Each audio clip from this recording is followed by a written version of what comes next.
Rinig ba? Rinig. Hindi masyadong rinig to eh. Okay, clarification tayo ulit dito. Naano ko kanina, nawala. Okay, yung sabi ni Sir, consider yung mali. So, si Andre Ongkit, i-example natin yung kay Andre Ongkit, 26 plus 9 siya. Kasi, dito, mali niya lang yung isa, pero yung 9 na tama niya, minali ni Google Form. So, tinama niya, plus 9 siya.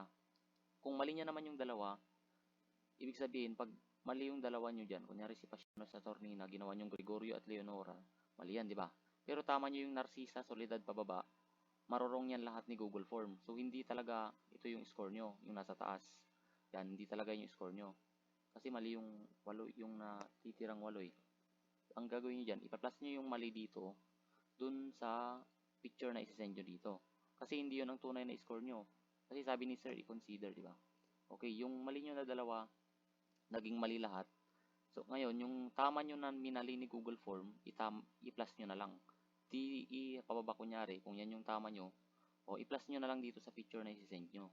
Kasi pag mali nyo dyan yung isa o dalawa, di mali na lahat. Ibig sabihin, yung score na nasa taas dito, mali. O hindi yung totoong score nyo. Kasi hindi pa kino-consider yun. Kasi mali ang consideration ni Google Form kaysa dun sa consideration na sinabi ni Sir. Yun lang.